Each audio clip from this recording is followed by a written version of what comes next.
Bueno, esto es vamos a empezar con digestivo. Lo primero, bueno, hay varias cosas que acá nos tendríamos que estar preguntando como para empezar a ver digestivo y una de las primeras preguntas que nos tendríamos que hacer es ¿por qué come un animal? Y cuando pensamos por qué come un animal, ¿qué se les ocurriría decir a ustedes? Para adquirir nutrientes. Porque tiene hambre. Claro, si yo digo ¿por qué come? Y vos me contestás con un para, no me estás contestando el por. ¿Ustedes me ven a mí? Sí, Sí, profe. profe, también lo vemos. Bien. Cuando... Aguánteme un segundo que voy a dejar el celular para que no me moleste. Espérenme. Sonia, deja el celular acá.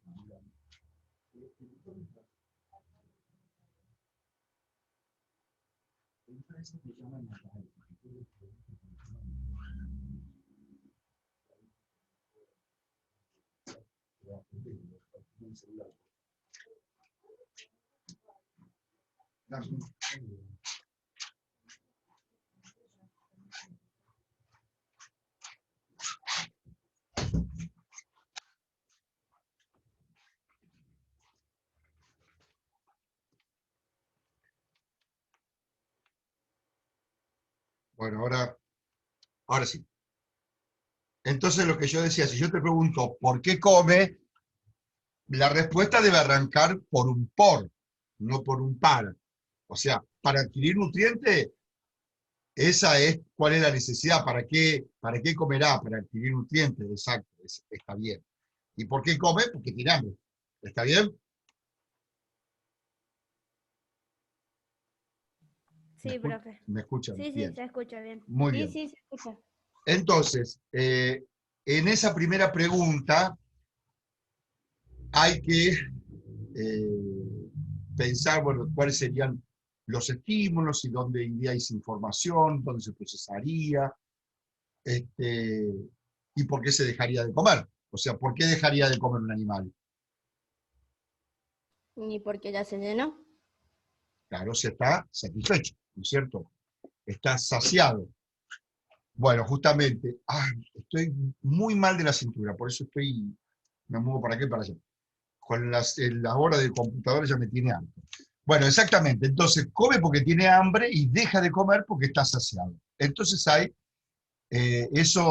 estímulos que parten desde distintos lugares y hay dos centros, un centro del hambre y un centro de la saciedad. El centro del hambre y el centro de la saciedad están en el hipotálamo.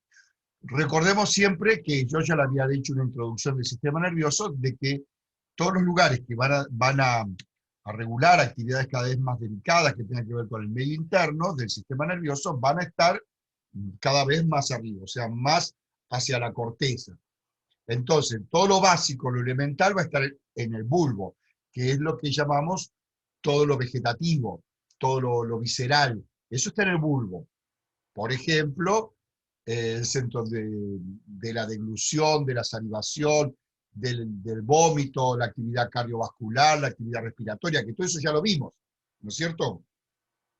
Que si bien hay algunas estructuras que son un poquito superiores, que están a nivel del puente, este, como por ejemplo algo que tiene que ver con la regulación fundamentalmente de la actividad respiratoria, pero luego todo lo más arriba, o sea, cuanto nos alejamos más de la médula, estamos yendo hacia la corteza, hacia el telencéfalo, ahí están todas las estructuras que van a regular cosas cada vez más finas, más delicadas, y en la corteza todo lo consciente. Entonces, en el hipotálamo va a estar aquello que tiene que ver con el hambre y la saciedad.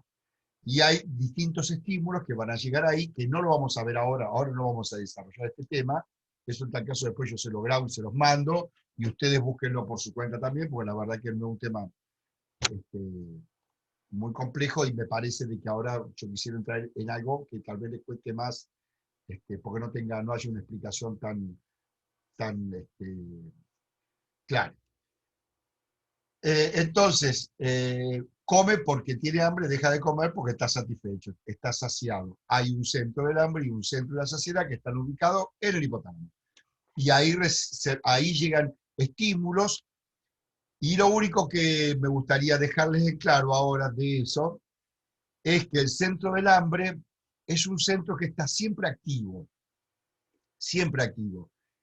Lo que ocurre es la inhibición del centro del hambre por parte del centro de la saciedad. Entonces, cuando estimulamos al centro de la saciedad, el centro de la saciedad lo que hace es inhibir al centro del hambre y el animal deja de comer.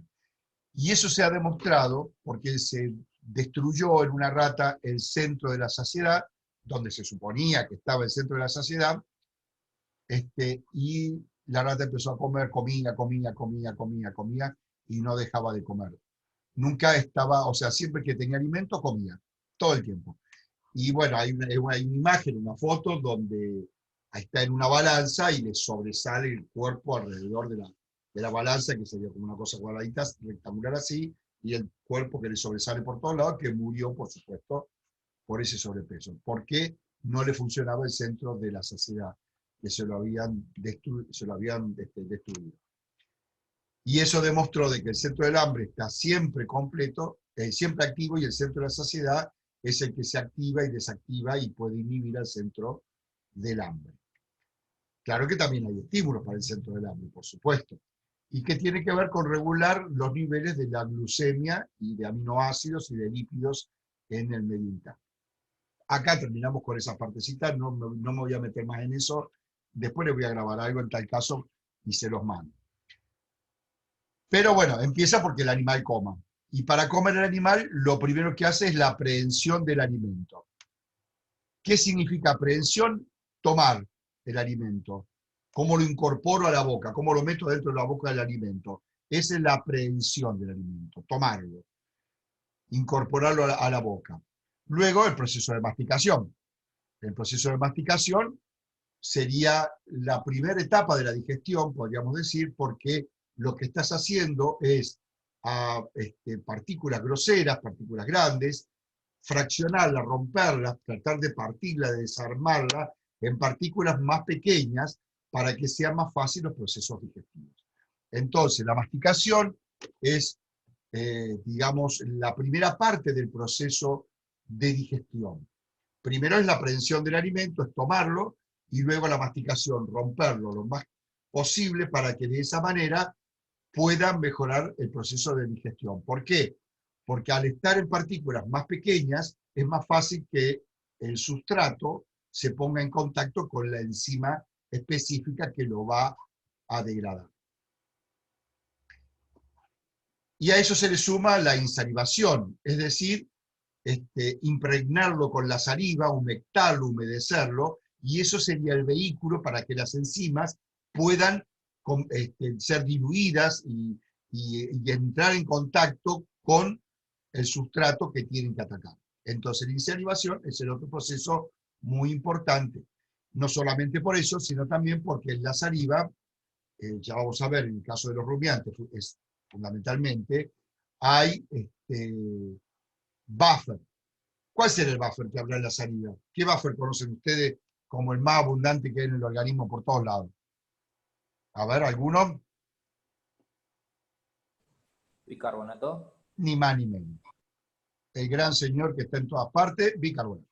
Es bicarbonato de sodio que se disocia en bicarbonato y sodio, y permanentemente, por supuesto, y eso es un buffer importante porque se va a ligar va a tomar protones, va a formar ácido carbónico, y ya sabemos que se va a disociar en dióxido de carbono y agua. Entonces es un buffer que es importante, sobre todo en los rumiantes, tiene un rol muy importante. No en los monocavitarios, porque en realidad en los también tiene un rol, pero produce mucho menos. En los monocavitarios, cuando llega el alimento al estómago glandular, el pH es muy ácido, que tiene varias explicaciones del por qué. Una es porque es el pH en el que van a actuar las enzimas que hay en el estómago, sobre todo las enzimas que van a degradar las proteínas. Pero también es una forma de asepsia, es una forma porque nadie está comiendo un alimento que esté esterilizado, ¿no es cierto? Vos comes un alimento y lo comes con bacterias, con virus, con de todo. Bueno, cuando, por supuesto que el proceso de la cocción mejora mucho la calidad en ese sentido, etcétera, etcétera, pero la realidad es que no llega séptico al estómago, y el pH ácido tiene un efecto también antiséptico. O sea, es una de las primeras barreras de defensa, que eso ya lo hemos visto. Y la saliva, por eso digo, tiene un rol importante en controlar pH, sobre todo en los rumiantes, no tan así en los monocavitarios, que hay, y que algo tiene que ver, pero tampoco es tanto. Y luego de la masticación, la insalivación, la deglución.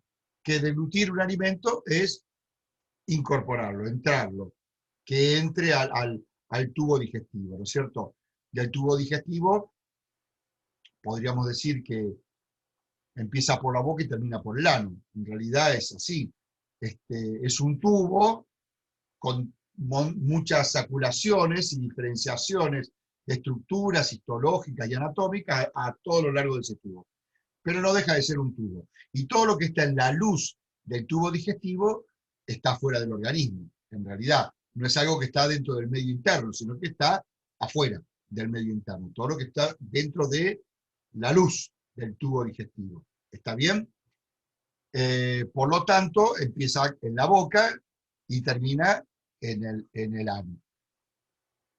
Que es donde, si uno lo mirara pudiendo hacer una síntesis, una gran síntesis, uno podría decir, lo que ingresa son partículas grandísimas, como por ejemplo un trozo de carne, de pan, de alguna hierba, un grano, lo que sea, que empieza a romperse con la masticación y con la insalivación facilita que empiecen a actuar los procesos enzimáticos o de microorganismos según las especies, según los monocavitarios o los policavitarios.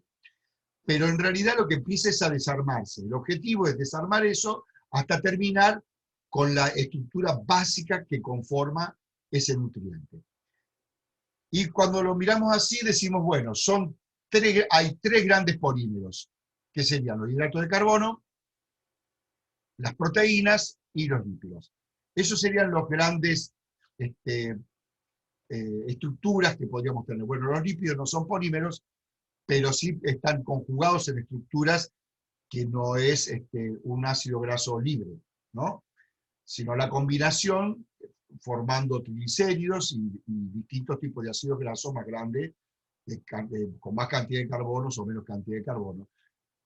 Y luego hay minerales y hay agua, por supuesto, pero esencialmente están las proteínas, los hidratos de carbono y los lípidos. Las proteínas son polímeros. ¿De qué?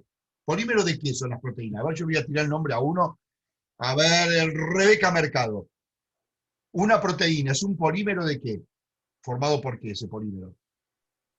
Por aminoácidos. Perfecto, es un polímero de aminoácidos. O sea, un aminoácido más otro, más otro, más otro, más otro, más otro, formando RAM, lo que vos quieras armar, la estructura que se te ocurra, pero no deja de ser de un aminoácido más otro. ¿Está bien? O sea, es un polímero de aminoácidos. Gracias, Rebeca. Y cuando yo hablo, por ejemplo, vamos a hablar de algunos hidratos de carbono que se pueden incorporar en la dieta. Por ejemplo, el almidón, que es el que está en los granos. Ustedes saben que el almidón es la reserva energética de los vegetales, ¿no es cierto? O sea, es el recurso energético más importante, y está en el grano porque es el recurso energético que tiene la plántula, ¿se acuerdan de la plántula y todo eso de comer un grano, ¿no es cierto? Más o menos. ¿De biología? Sí, profe. Hicimos un experimento, nosotros. Claro, la germinación. No, habíamos hecho un experimento para ver el almidón, no me acuerdo si era de la papa o de granitos de arroz. Bueno, cualquiera de todos ellos, la papa, que es un tubérculo, tiene mucho almidón, por supuesto, porque es la energía que necesita para desarrollarse, ¿no es cierto? Y vos agarrás un grano de maíz o un grano qué sé yo, un poroto, lo cortás por la mitad y vos vas a ver por la mitad de forma no transversal, sino ¿cómo sería? Tangencial, ¿sí? Bien digo, vos ves que adentro está como una planta, si lo miraras con una lupa, vos vas a ver que está la plántula del poroto, las dos hojitas como un tronquito y como si fuera una raíz. Y todo lo demás que tiene es almidón. todo lo que tiene es almidón. Y eso es lo que la planta va a tener como energía para poder emerger. Una vez que emergió y salió de la tierra, bueno, empieza con los procesos de fotosíntesis y se genera su propia energía y sus propios recursos, ¿no es cierto? Con el agua, con el oxígeno, con la luz, el dióxido de carbono y los minerales que están en el suelo, construye todo lo que necesita y crece de esa forma. Pero nosotros, los animales, no lo hacemos así. Nosotros necesitamos incorporar a estos otros que son los productores primarios, ¿no es cierto?, a estos vegetales. Bueno, cuando vos comés, qué sé yo, una papa o comés, no sé, harina de cualquier tipo, estás comiendo esencialmente almidón.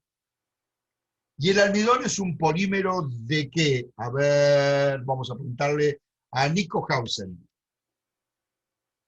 ¿El almidón es un polímero de qué?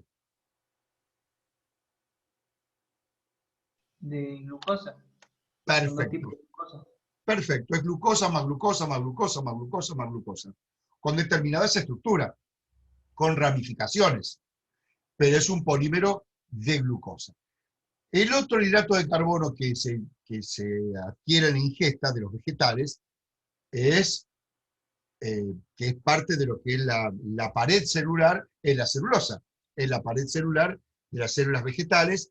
Celulosa, también está la hemicelulosa, la pectina. Si yo dijera celulosa, a ver, vamos a ver a quién le vamos a preguntar ahora. A Abril Sosa, que tocó. Decime, ¿la celulosa es un polímero de qué?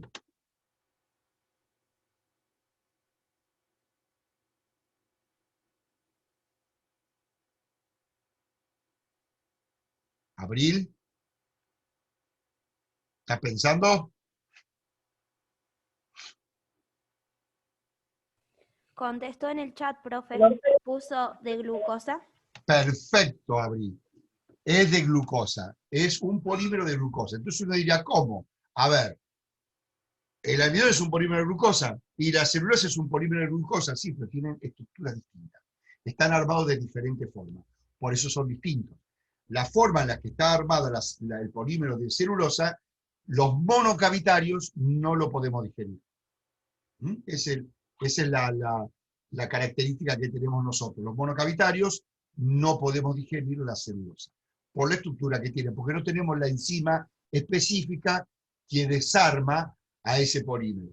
En cambio, los policavitarios sí lo pueden digerir a través de los microorganismos. Estoy fusilado del dolor de espalda. A través de los microorganismos pueden digerir y desarmar a la celulosa en la molécula, el monómero, que sería glucosa.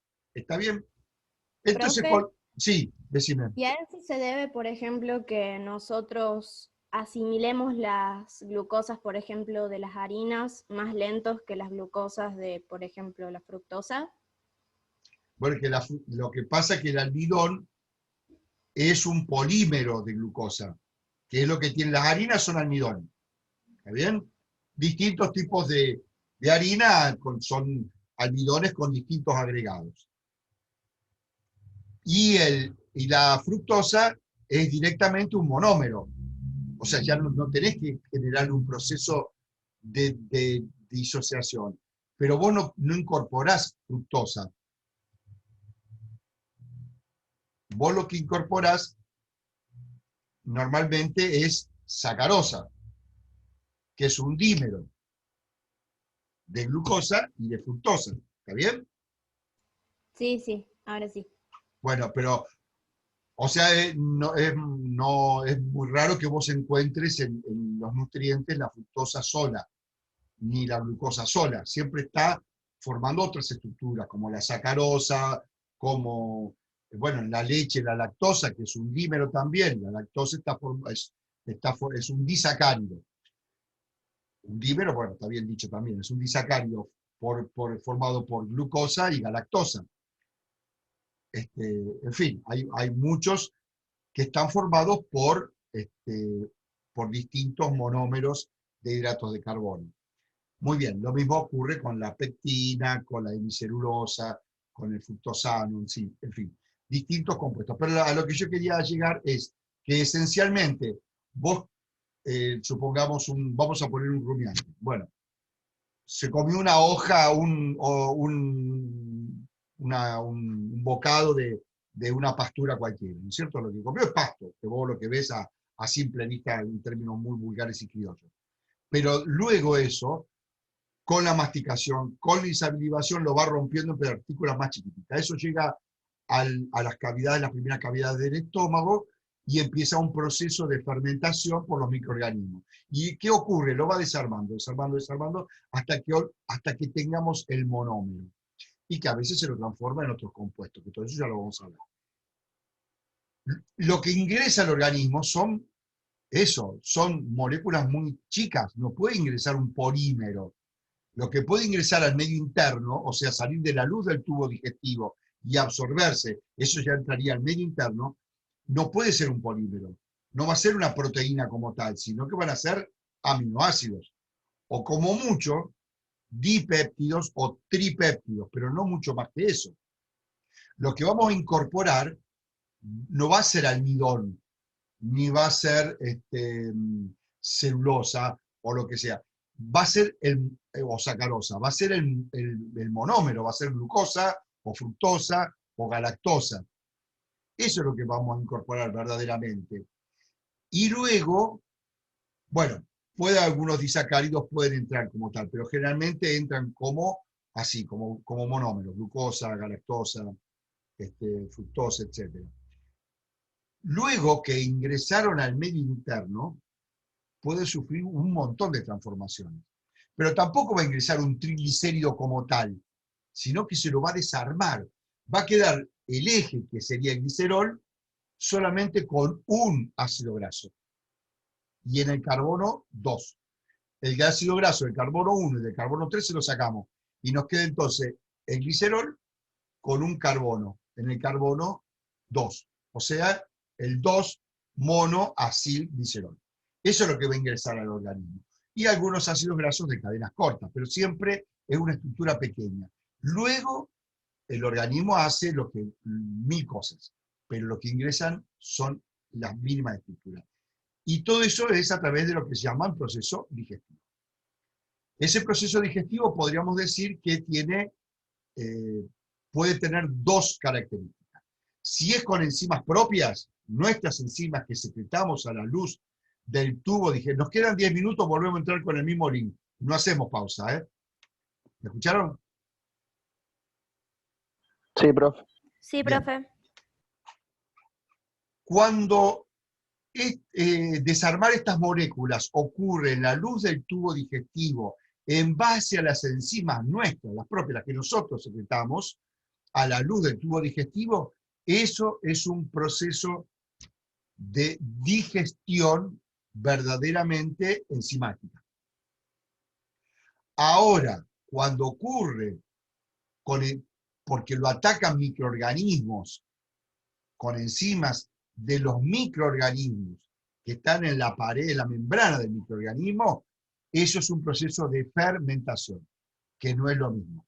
¿Estamos de acuerdo? Nosotros tenemos esencialmente procesos digestivos enzimáticos, pero también hay procesos de fermentación. En el colon y en el ciego, sobre todo, hay algunos procesos de fermentación que se dan ahí sobre aquellos nutrientes que no fueron alcanzados por la digestión enzimática. ¿Qué quiero decir con esto? Que nunca es el 100% lo que se va a digerir ni en el estómago, ni en el duodeno, ni en el intestino, tampoco en los compartimentos, los primeros compartimentos del estómago en los rumiantes. Tampoco se va a digerir el 100% del almidón, ni de la celulosa, ni de las proteínas vegetales en el rumen, ni en el omaso, ni en el abomaso, ni en todo lo que le siga después. ¿Está bien? Siempre hay una fracción, hay un porcentaje que no se digiere. E inclusive llega a la materia fecal sin digerirse.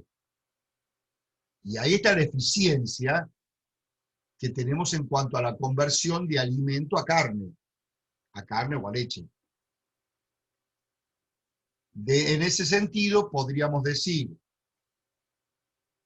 que de lo que nosotros producimos, la especie más eficiente en la conversión de alimento a carne, ¿quién será? A ver, ¿qué les parece a ustedes? ¿Qué especie puede ser la más eficiente en la transformación del alimento a carne? El bovino, profe. No. Es el peor de todo. El peor de la clase, el bovino. Los carnívoros, perros y gatos. Tampoco. Tampoco, ni ahí. ¿El cerdo? Bueno, el cerdo es bueno, pero no es el mejor. Los humanos. Los humanos somos un desastre para todo, mira, también hasta para eso. Los equinos. Tampoco. ¡Oh! A ver, Bueno, nos quedan los Cabras. tampoco. Ovejas. Son eficientes las cabras, pero usted se ve que este animal no lo comen poco. Y eso que es barato, ¿eh? Ah, y los pollos. Claro. Las ¿Cómo aves no son vamos a comer pollo? Me imagino, Máxime, ahora que están teniendo una malaria terrible. Bueno, las aves son los más eficientes. Es casi, bueno, es menos que un 2 por 1. O sea, para vos lograr un pollo de aproximadamente 2 kilos, que es el peso de faena, más industrialmente hablando, comen 2 kilos, 3 kilos de alimento, por 3 kilos y chirola de alimento. No sé ahora en qué valor andarán, pero por ahí andan. O sea, fíjense que es casi 1 por 1, es una eficiencia altísima. Debe ser 3,5 kilos para producir los 2 kilos de carne. Ningún animal hace eso. Luego le sigue el cerdo, que es una proporción 4 a 1, más o menos. Ahí se lo mide por grano de maíz, o sea, 4 kilos de maíz para producir 1 kilo de carne de cerdo. Y por último el bovino, que es 8 a 1, 8 kilos de maíz para producir 1 kilo de carne vacuna. Más o menos, en términos, estamos hablando en términos muy rápidos, muy así, groseros, ¿no es cierto? Pero aproximadamente es eso. Esa es la eficiencia del rendimiento que tiene. Bueno, muy bien. Esto para dar una introducción general. Entonces, de lo que el animal come, lo que incorporó a través de la aprehensión, empieza la digestión con los procesos de masticación y salivación, luego la deglución, y ahí puede haber un proceso de digestión enzimática o procesos de fermentación, que sería una digestión microbiana. En el caso de los monocavitarios, hay variedades, por ejemplo, el caso del caballo, del cerdo, que hay el estómago glandular está casi compartimentalizado, podríamos decir que hay alguna zona donde no llegan los jugos gástricos y que hay algún proceso ahí de fermentación.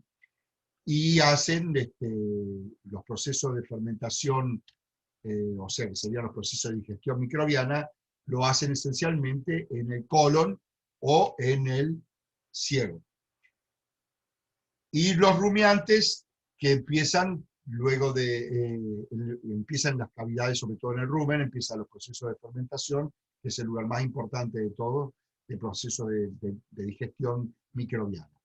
Pero de todo eso van a quedar los monómeros, que es lo que se va a absorber, y finalmente lo que no sirvió, lo que no se pudo digerir o no se pudo absorber, va a llegar a formar parte de lo que es la materia fecal. Entonces la materia fecal va a ser todo de lo que comimos, lo que no se digirió, no se pudo absorber, sumado a algunos elementos que el organismo también excreta a través de la materia fecal. Y también llega,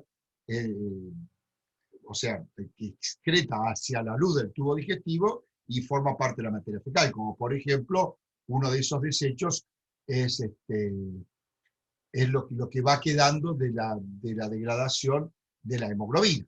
O sea, hay una parte de la hemoglobina que cuando se empieza a degradar, ustedes se acordarán que se retira el hierro, se recupera el hierro, se recuperan los aminoácidos de las proteínas que forman la hemoglobina, y parte del pigmento de las porfirinas del grupo hemo parte de los componentes del grupo hemo se transforman en distintos pigmentos que forman finalmente sales biliares, y parte se elimina por orina y parte se elimina por materia fecal. Es transformada por microorganismos en la luz intestinal, es parte de la materia fecal, que es parte de lo que le da el color a la materia fecal, ¿no es cierto? Muy bien. Vamos a ver entonces, vamos a empezar a ver por lo que es la aprehensión. En el caso de bovinos, la aprehensión la hace principalmente con la lengua. Con la lengua introduce a la boca el forraje que esté comiendo, y la aprieta con el rodete dentario que tiene en el maxilar, y con los incisivos de la mandíbula, y pegando un leve tirón de cabeza hacia el costado y hacia atrás, corta el pasto. Entonces la lengua envuelve el pasto y lo mete, esa es la aprehensión. Con la lengua hace la aprehensión. El labio en realidad es fibroso, no tiene mucha motilidad. Es la lengua, que acá se ve bien cómo está enrollada la lengua, que acaba de meter en la boca este manojo de pasto que ya lo cortó. Lo envuelve con la lengua, que la lengua tiene muchas papilas cornificadas, ustedes se acordarán, y eso hace que se enganche. ¿Ustedes me ven los ademanes que yo hago? Sí, profe. Sí, Ah, bueno. profe, sí. se ve. Porque si no, yo por ahí hago ademanes para nadie. Entonces, con las papilas cornificadas que están hacia caudal, cuando con la lengua envuelve el pasto, lo engancha, lo mete adentro de la boca, lo presiona con los incisivos contra el rodete dentario, y con un movimiento de cabeza lo corta. Por lo tanto, esto es importante, hay dos momentos críticos en la alimentación de un bovino. Uno es en el momento que están cambiando los dientes definitivos, o sea, los dientes temporales por los dientes definitivos. Ese es un momento grave, un momento delicado. ¿Por qué? Porque tienen pocos incisivos para cortar el pasto, y porque les duele a veces, porque la tienen inflamada a la encía. ¿Está? Ya se corta. Así que vamos a hacer una cosa. La cortamos directamente y volvemos a entrar. ¿Está?